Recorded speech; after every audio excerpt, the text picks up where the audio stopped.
New digs. We've moved into our own office. Look at this place. Welcome to Raining Threes. I mean, the rest of the new newsroom, location. The rest of the newsroom lost free soft drinks, but we got a new set. They did lose free soft drinks, but look at us now. And we're the look at us now. benefactors. You know, even with a neon sign of our logo, we're in our new place for Raining Threes. I feel like it's kind of got like dorm room vibes in here a little bit. It's very you know? comfortable. Like I need to get the ramen noodles and some peanut butter, and then it would complete the look. We've outfitted our shelving Maybe here. a mini fridge could be next. I mean, this is really something. And you know, you don't just get a neon sign when you start up a podcast. This logo, we got to thank Gabby. Gabby's one of our directors. Gabby! Gabby, say hello. There's Gabby. That's Gabby. her. Yeah. No, phenomenal She work. designed the logo. She designed this whole room. Whole room. Yeah, no, the whole There's Gabby, Gabby right there. Hello, Gabby. Gabby, no, great work. It was really her inspiration, her artistic ability that really put this room together. And now we got to put the trucker hats. Need them. Okay, I can do that. No, I've got a good friend, You Katie got a trucker Zawara, hat does guy? hats, and if I get that JPEG, you get me a JPEG of this, Gabby, and we'll get that done. I mean, you know how long it took Joe Rogan to get a neon sign, bro? I do not. I do not. We're not even a year in, and look at us. Dude, quick pivot. You've had a big week. You are now a grandfather. Wow. You're a young-looking guy. There she is. I mean, but you've got there she is. So baby blessed. Quinn. Baby Quinn. Baby Q. Yeah, Carissa had a Carissa's baby girl. first child. She was due. So check this out. She was due on Halloween, right? And about 4 weeks before, it was like beginning of October, they estimated her at 8 pounds, right? At one of her appointments. And so they said, hey, this might happen sooner. And so sure enough, she was born 9.3 pounds, bro. Dude, She was a big, healthy you sent girl. the first picture over, because obviously you and I are very close. I've look at you. We're kind of like family members in a certain you know sense. Carissa. You know, I know her well. Carissa really well. It warmed my heart when you sent that picture over. She's got a full head of hair as well, And too. I can promise you, this looks exactly like Carissa did when she was born. Full Okay. head of dark hair, a big girl Did too. it take you she back? was almost Did it- 9 did it take pounds. you back at all? Instantly. Yeah. You know, and then seeing her, my firstborn baby girl, as a mom, is mind blowing. Did you cry? Heart blowing. You know, not at first. It was funny. It was when I went to church on Sunday is when I really poured out. It was when I got into church and was just thanking God for this miracle. It really consumed me with gratitude, and I was just, that was where I got emotional. Nice. Like on my own at church. It was really some wild. kid with a bacon, egg, and cheese is like, Mr. Taylor, are you okay? I'm fine. I just need a minute. It's been a long week. It's been a long week because it was a long night. I mean, I thank God for the Dodgers and Blue Jays giving us a double header in Game 3. Entertainment. Yeah, because that was the locked in. night It's we top of the stayed all 16th. night. Let's play another one. Yeah, it was beautiful. Game ended, and you're like, all right. Now it's Because she was born at like 2:30 a.m. Tuesday, and so that game was Monday night. At least we had live baseball. Yeah, so it was fun. You also know that we got some artwork here for our new. Oh yeah. So check it out. Shit, I mean, we've even got paintings. you got just a smidge over my shoulder, but you got a real good fish pick the over one over yours. Yours is sweet. I love nature. That's the nature pics. Yeah, that's The one really of the cool. wave. Really cool. And we've been not gifted these, but we've been blessed and graced by their presence because of our next guest. Yeah, you know, to make it Raining Threes, we need a third. It's not just two of us. It is now Scott Wilson, artist extraordinaire, my man. Scott Wilson, welcome to Raining Threes, brother. Hi, Bill. Hi, Nate. And congratulations, Bill. Oh, thank you, On the bro. new addition to Thank the you so family. much. It's amazing. It's a blessing. Welcome to the new digs. You are our first guest on the new set. Well, this is great. I can tell that you guys cleaned up a little bit for me. We really did. We vacuumed, Yeah. or someone did. It's nice. It is. That it is. And you made it nice by bringing in all this great work, bro. Look at this. I love these pieces. These are extraordinary. How long have you been painting? Yeah. So professionally, I've been painting for 10 years. But as being an artist has sort of been innate from the beginning. I was always drawing, always sketching, always seeing something and wanting to reproduce it on paper. And that's what is artistry a gift, or is it a skill that can be taught? It's a mixture of the two. I think that if you have that initial interest in it, then it can be molded. And of course, is like with anything, you would have to sit there and practice at it, because I didn't start being able to paint waves. You know, my first wave is like this in kindergarten, and then it evolves over time. But I think it's a mixture of the two. I think it's more the interest. It's not the idea of having like this given talent. Right. You know, maybe somebody hears a guitar riff when they're young, and then now they're interested in that. So that's where their mind goes towards, and so now they want to learn how to play guitar. I look at it like it's a great comparison, because there are musicians who just hear something and they can play it. Yeah. Right? Like Those they've never taken the music class, they've never gone to traditional training, but they hear that song and they play it on the piano. Okay, so this is, wow, bro, this is incredible. This is Dia de los Muertos season. This is an incredible piece of work right here. Yeah, this is number 5 of the series that I'm working on. I'm going to do a 10-part series of the Katrinas of Dia de los Muertos. And I'm trying to push the envelope each time to see what color palettes that I can get away with, and have a different feel of each one. When you'll see the different photos, you know, this one has a little bit more traditional kind of feel to it and traditional color palette. Where the other one sort of looked like you walked into a rave. I just love how it lifts off the page. I mean, it's got like a 3D element to it. I mean, and the detail of the hair. Yeah, and how I get that is I've been incorporating airbrushing into my paintings. I can get that blurred out effect by using an airbrush for the background, and you know, as the candles are fading off into the distance, it gives that fill the depth a lot more than if I painted each candle stark and as strong as the foreground. And the whole thing is to get the eye, the viewer's eye, to dance around the painting than to stay stagnant as just one main photo. All right, Scott, tell me one thing I want to know about those. When you start on someone's face like that, like I would always assume you start with the entire face. I mean, is that how it begins? You know, obviously the background, airbrush style, and then when you begin her face like that, is it like outside in or inside out? Compared to drawing, where drawing you only have one layer. You're gonna be sitting there and you'll be drawing the background on the same layer as the foreground. With painting, you're building. And so you might start with just an outline of the face. You see the main features, the nose, the mouth, the eyes, right? And then once you have that blocked in, which is like the blocking period, then you would go into your background. And then what I've been doing with the airbrushing is fuzzing out that background, pushing that foreground forward. And then I'll go in with my midtones, which would be your darker shadows, your lighter lights, and understanding, okay, how dark am I going to go with the shadows on your face, and how light where's my light source coming down? You'll have different light sources coming up, and after you start building on that, you go on to the next one, which is straight highlights, where you can see on the top of the heads, which I like to do is there's like a sort of a neon green, and actually both of those, and I didn't realize it by having them side by side, really gives a sense of depth to the facial features than being completely flat. And from those, I mean, it's not just Dia de los Muertos. I mean, obviously that's this time of year, but like this ocean shot. I mean, this is amazing. Is this somewhere you were standing? Did you see this and say, I really want to paint that? Was it a photograph? I mean, how did this come to be?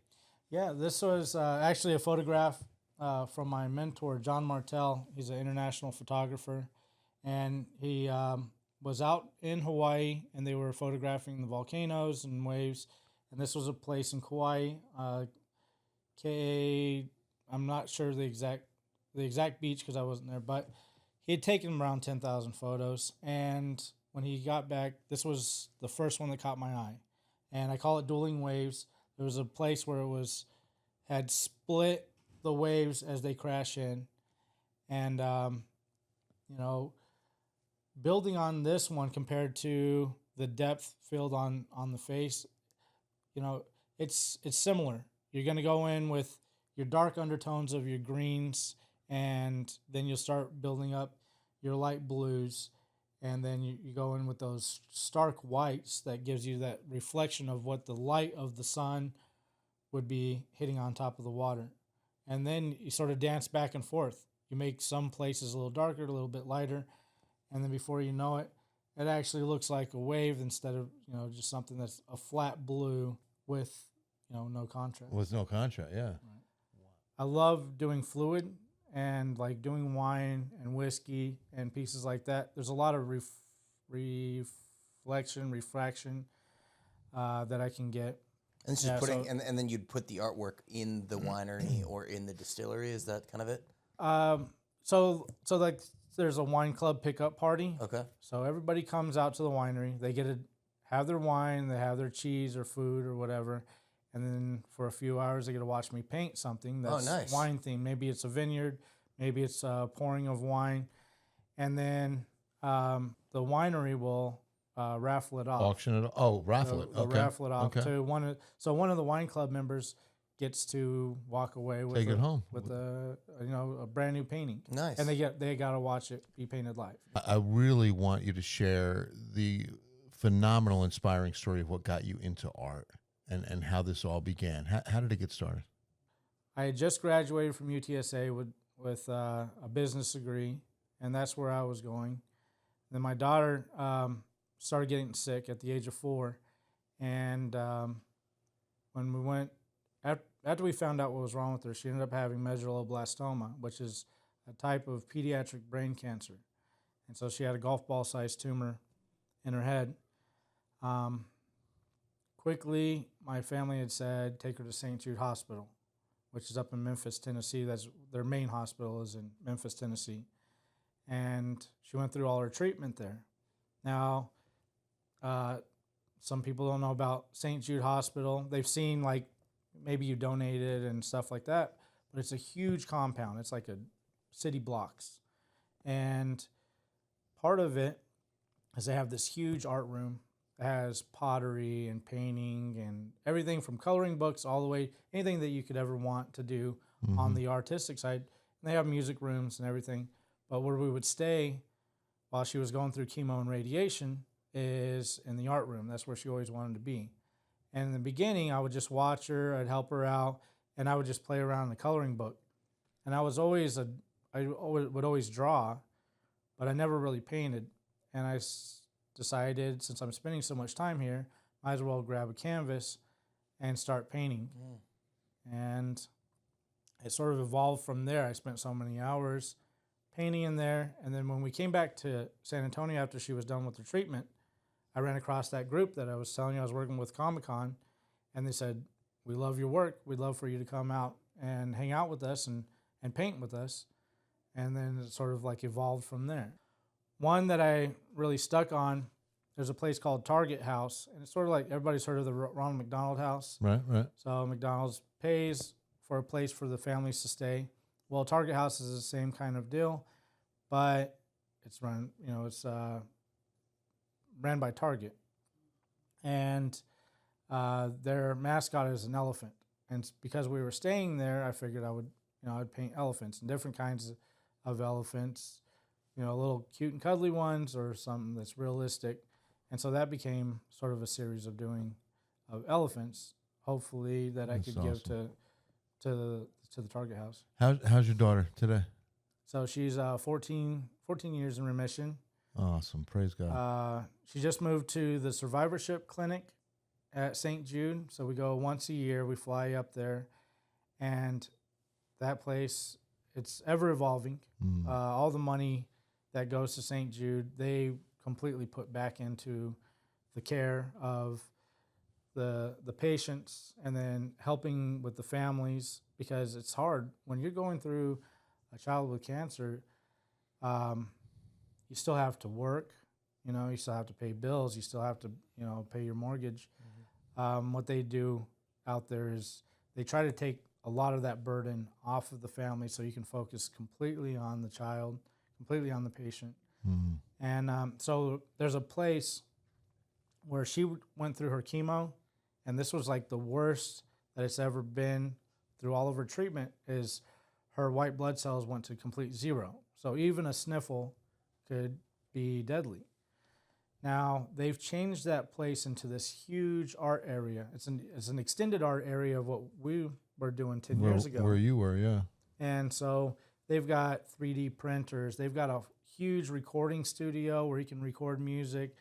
I mean, it is top notch. And what's crazy is there was a spot where she, like, was her favorite spot, was actually where her hospital bed was, where she was getting chemo. Wow. And, you know, 10 years later, now kids are there and they're creating, you know, Wow. something awesome. That's beautiful. So now do you have your own, I'm looking at your shirt right there.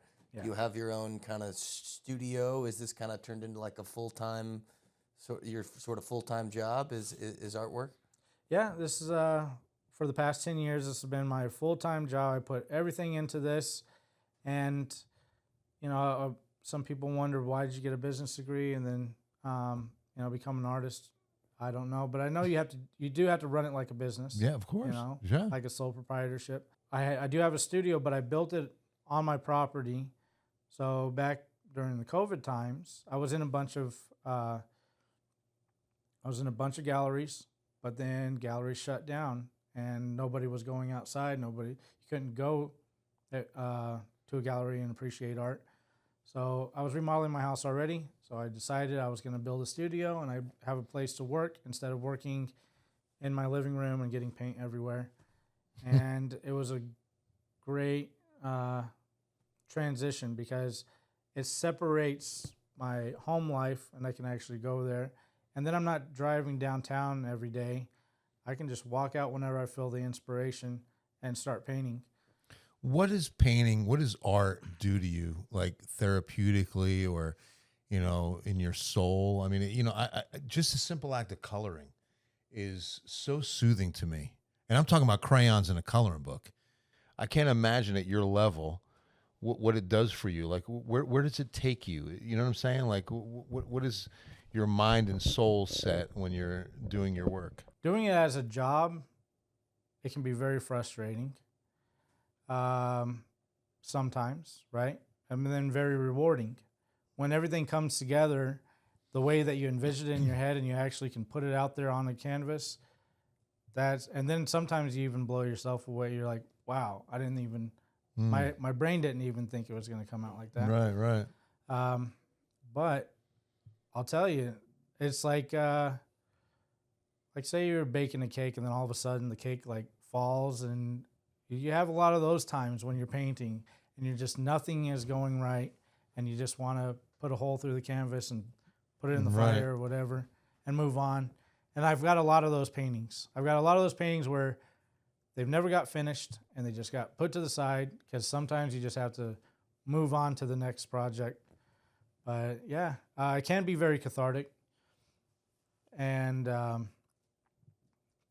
it is like, I can sit down if I'm really enjoying a painting like this one. Yeah. This one went real smoothly because I was going to sleep, not wanting to go to sleep, and I was waking up first thing thinking I'm gonna get my coffee, I'm gonna go straight to the studio and start painting, and those are the fun kind of paintings. Yeah. Because then you're excited and it brings that Spontaneous. excitement. Yeah. So are you, like in your studio and your work, is it something where just like a client, potentially somebody calls you and says, hey, Scott, I want you to paint me this? Or is all your work just based off your own inspiration and then people purchase it? How does that process work? It's a mixture. So I do have a lot of commissions, especially like Christmas time's coming up. Mm-hmm. So it'll be pet portraits or portraits of family members and, things like that. And then what I try to do is I try to do a balance, is paint something that's commissioned, that somebody has asked me, can you paint this? And then do one of my originals and go back and forth. So otherwise I'll just get burnt out doing somebody else's idea. Mm-hmm. Now, there are some great ideas out there. You know, just like I love music, but I am not a musician. There's a lot of people who have the artistic ideas, but they don't know how to translate it to canvas. And so it's actually fun with a lot. I've had some really off the wall ideas, but I was like, all right, let's see how we're going to evolve this. Yeah, and see turn where it it into takes you, something. right? Well, you mentioned how much you enjoy watching Ken's 5 Plus. Yeah. And so you were saying, that's where you get all your news. That's where this You podcast get too lives. much time on your hands, Scott. Yeah. And so I guess with that inspiration of Ken's 5 Plus, your most recent work I have never seen this. I don't know. is this the right side up? I don't want to I'm not sure. like this. All right, this is going to be an unveil, an original, a Scott Wilson original. You ready, Nate? I actually have. This is pretty exciting. All right, let's go ahead and get this up here. Ready? We unveil in 1, 2, 3. No way. Wow! Yes, Look at the that. rodeo shot. It's the rodeo pick. Look at this, man. Scott, that is amazing. That is great. And you use that same technique. That really looks like it's 3D. Yeah. Wow. Look at that. That is unbelievable. Scott, this is beautiful, man. I Thank look you so much. I look 10 times cooler than I probably am in that picture. You got the cowboy hat? We look like we're going to scout the next, I'm American serious. country star. Right? I could be on the lineup for this year's rodeo. That is sweet. I'm not letting Ken's 5 get their hands on that. This That is ours. Beautiful. Well, and especially just in time for our new studio here. This is on great. Raining Threes. Yeah. That is so So this cool. is- oh, no man. way. How long? Gosh almighty. Look at Nate's hair. That looks awesome. Yeah, that is that's back before. I think I needed a haircut at that time right there. Was this right before you Look got at that your cowboy $20 hat. corn dog? You look Remember like Kevin Costner.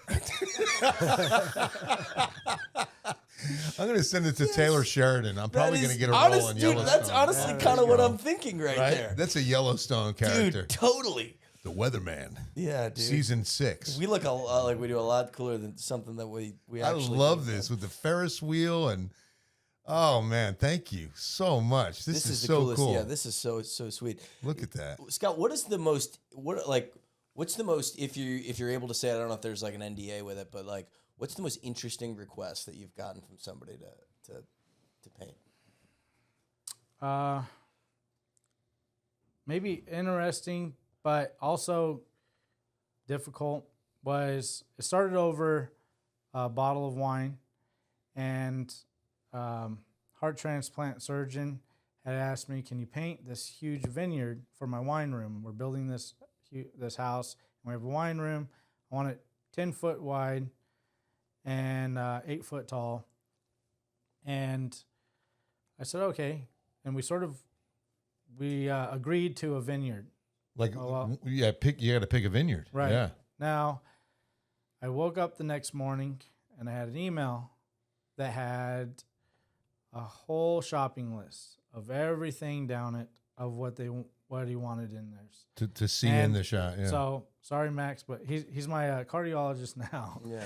And but he wanted his wife reading a book next to a cabin and him fly fishing in the river and his sons and a biplane up in the sky and the Telluride Mountains and blue bonnets down and a river running through and wine glasses and all up on a wine barrel.